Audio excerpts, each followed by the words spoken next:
I'm Jen, and I'm the kinda old autistic lady. And today's topic is a communication tip that I call Pause AB. If this is the first time that you've seen my channel or have listened to any of my communication tips, a little bit of background about me before I jump into this lesson. I am a newly diagnosed autistic middle-aged individual, and spent most of my life thinking then that I was neurotypical. And my professional background has basically been to listen to other people communicate or to teach them how to communicate, both as a combination in my early career as being a high school teacher and later as being a contact center quality analyst, in which I listened to phone calls, I coached people for how to get better for the next time they had those same situations. And because I did that job for so long, I have extensively studied and come up with strategies to help people. Because let's face it, most people aren't taught how to communicate. They basically watch what happens around them as very young children and communicate and think they do it well. And I don't care if you're neurotypical or neurodivergent, most people do not communicate as well as they could or should. So I'm going to give a few pointers about this strategy and show you how, in a very simple situation, this would work. Of course, this isn't going to fix everything communication-wise, but it does give some ideas for a place to start. Have you ever been in a situation where somebody asks you if you want to do something, go somewhere, what your opinion is of something, a direction to take on a project, anything like that, and you make a suggestion and then they just turn you down flat? And then you make another suggestion and they just turn you down flat again. And by this time you're really frustrated and you're like, look, obviously you're not liking my suggestions. Just tell me what you want. And it ends up with both parties being kind of frustrated. Part of the reason for this, in my opinion, is three things. Number one, most people do not think about what they have front of mind, mid-mind, and back of mind. Number two, people don't give themselves enough time to think. If we just say the thing that's right on the tip of our tongues, we often miss nuance, miss other people's nonverbal communication, as well as just plain forgetting about needs that we ourselves have. And number three, expecting other people to be able to answer really quickly like that too. So it has to be normalized that people are given thinking time. I don't care if you're a fast thinker, a slow thinker, you're neurotype. Most people need to take more time to think in order to avoid the following situation. So if we look at our first slide, this is Sarah. Sarah and Jen work together, and her front of mind need or thought is hunger. So she says to Jen, "Hi Jen, want to go out to lunch today?" Now, Jen is supposed to be me, and I have luxuriously curly hair because I walked out of a shampoo commercial for purposes of this slide. Some wish fulfillment on my part. But Jen comes back and says, yeah, I'd like to go. I really don't care where. Where do you want to go? And her needs that she probably has front of mind if she's autistic are, okay, if this is around food, I need to have a safe food that I can get, probably a quiet restaurant, and wants to go somewhere that it's a proven thing in her experience that the wait staff and the cooks get the order out exactly as she has ordered it, because these two people work together. They've only got a limited amount of time, maybe an hour, hour and a half. And if they screw up what she orders, then she's not going to have enough time to eat and enjoy the meal. And as an autistic person, if you're anything like me, it's a nightmare when you specifically say, I don't want X, Y, and Z, and then they bring you out X, Y, and Z. And it's not like you can just pick stuff off or take sauce off of things. It's a nightmare, in my opinion, as an autistic person. So Jen knows her needs. And in the case of going out to eat, she probably knows what those needs are right up front. So Sarah replies back and she says, I picked the last time. I want you to decide. And Sarah has a front of mind need that she wants to be a good friend to Jen because Jen is, of course, awesome. And Jen usually kind of goes where Sarah wants and is pretty flexible because, Jen wants to have friends and do what society wants and everything, even though it's not always easy for her. Now, Sarah also has two other needs. One of them is not quite front of mind. It might not be mid-mind, but it's not right quite at the front of mind. And that need is that wherever they go, she has to have a meal that's under $15 because Sarah's electric bill was higher this month than normal. And she can't afford more than $15. She also has a need that isn't even in her conscious awareness at this point because she's completely forgotten about it, probably because she's hungry and because she's looking forward to spending time with Jen rather than her personal problems. But it just so happens that Sarah needs to actually go to the electric company and pay this bill in cash that day because she can't wait for it to go through the mail. She can't afford to pay the processing fee to pay with a card. And she needs to pay it because if she doesn't pay it today, her electricity is going to get cut off tomorrow. And she can't go after work because there's not enough time with rush hour and stuff. But she's not directly thinking of that yet because hunger can be a pretty strong thing to push other needs back of mind. So right now she's like, yeah, you go ahead and pick. So Jen says, how about Pablo's? A quesadilla sounds good. And Jen's had the quesadillas at Pablo's. She knows they're not going to try to put a bunch of weird stuff in it. And she's cool with that. But in our scenario, Sarah basically says, no, I don't want to go there. And Sarah knows Jen well enough to know that quesadillas are probably the only thing that Jen likes at Pablo's, and that they're definitely, most of the things at Pablo's are over $15. But she doesn't want to split an order because she's not really into quesadillas herself. She also knows that the portions are pretty big at Pablo's, and that's why everything is more expensive than $15, more or less. But it's also why, the idea of splitting the quesadillas might work in terms of like a portion size, but, she's not really into splitting meals. She's not really into explaining why she, doesn't have much money. And she's really not into explaining that her finances got out of her control this month. So she just outright says, I don't want to go there.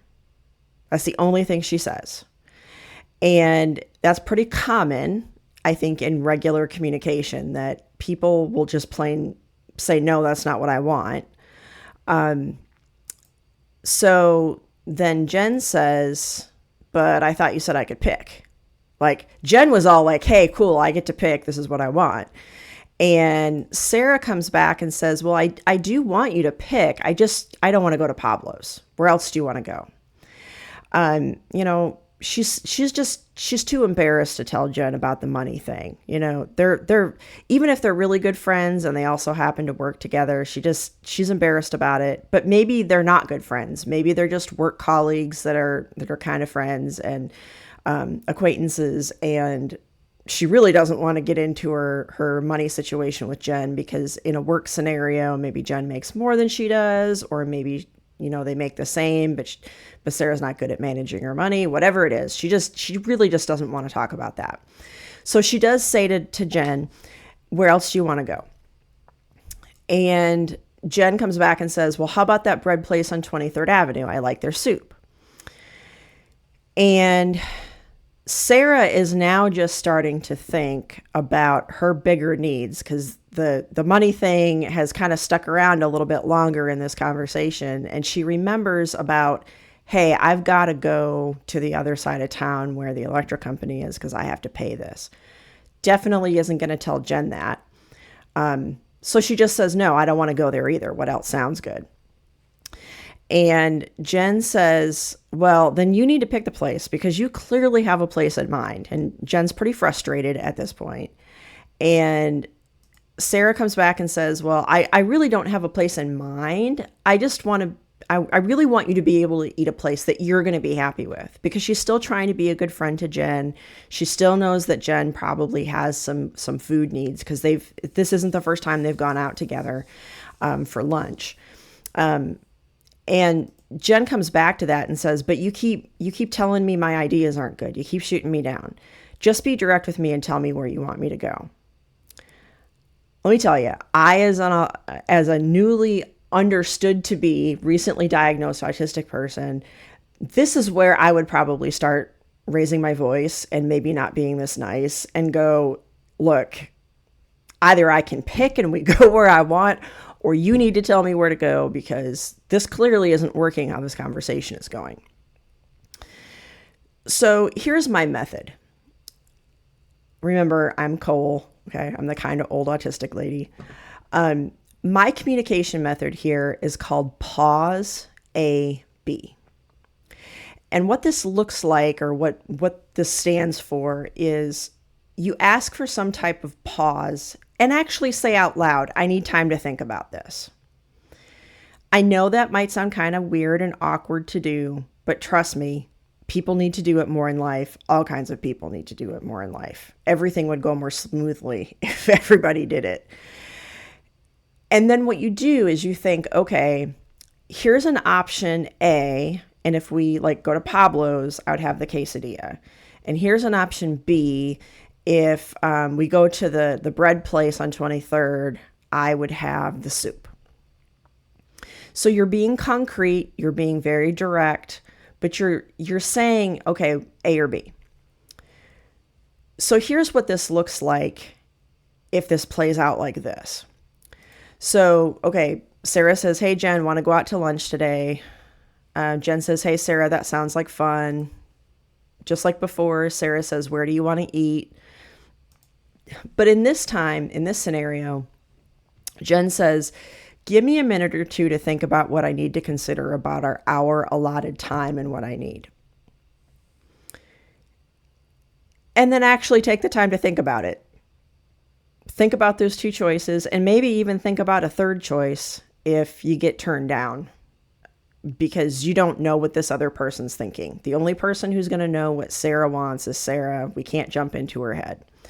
So you're going to come up with a third thing that's going to be acceptable to you, because you've been given the power to make this decision.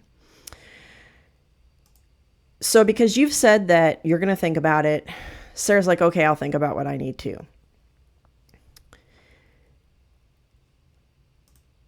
So after you both have a little thinking time, you come back and you say, well, I could go for a quesadilla at Pablo's or some soup at that bread place on 23rd. And thinking is now normalized, and pausing is now normalized. Okay. So if you do this with enough people, at least the people that you care about having relationships with, whether it's workmates, family, friends, whatever, do this enough and they'll start to say, well, let me think too, because it's good for everybody to take that time to think. It won't happen the first time, might not happen the second, third, or fourth time, but if you do this enough, they will. So during that thinking time, she's like, well, what's going to meet my needs? And it's at that point that she's like, okay, I got this $15 spending limit, which I was kind of thinking about, but it really wasn't like hunger, right? But then I also remember that, oh shoot, I have this $15 amount limit because I have to go to the electric company and pay this bill in cash, because I can't pay the processing fee on a card, and I don't have my checkbook with me or whatever. But just like before, Sarah doesn't want to talk about this stuff, right? She wants to be honest, but she doesn't want to be embarrassed about her finances. So, so she's been thinking, sorry, I went back and forth on my slides. So she says, let me think about this. She remembers that she has these two needs about the $15 and going to the electric company. And then Sarah has gotten some good information from Jen, though, without a lot of back and forth. She knows the kind of food Jen wants. She knows the restaurants that Jen is suggesting and what areas of town they're in. And then this puts the next decision on Sarah. Sarah can either say, I want option A, which is Pablo's. I want option B, which is that bread place on 23rd. Or she can do one of two things. She can either say, be vague and say, I have an errand to run on, I don't know, the north side of town. Maybe that's where the electric company is. On the north side of town. Are there any Mexican or like soup, bread kind of places in that area of town, or any other place you'd like to go? Because I forgot I had an errand to run. Her saying that is basically her way of being direct with Jen, but she needed help to get there, which is why this method works. Jen can then reply and say either, no, there's really not any place on that side of town that I need to go to. If you have to run this errand, how about we do lunch tomorrow? Or she can say, oh yeah, there's this other place I want to go to. It might not be Mexican. It might not be the soup, but it might be something that would meet Sarah's needs. And they can go on with the conversation in a more focused and guided direction, with neither person becoming frustrated, with neither person feeling like they have to sacrifice their own needs. And most importantly, they've set a pattern for how they're going to communicate in the future when decisions have to be made. So you might try this approach.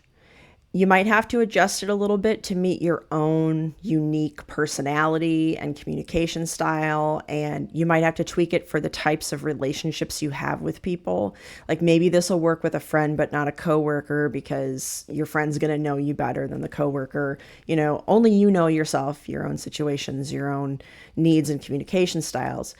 But it's a place to start. So if you find this type of content helpful, I'd really appreciate it if you like and subscribe. I can talk today. Like and subscribe, and come back to the channel even if you don't choose to do one of those two things. And let me know if you like this kind of comment. Make a comment on this post or on my other posts, because I can definitely produce more of this type of thing, these types of suggestions on approach, if in fact people find them helpful. Thanks for watching.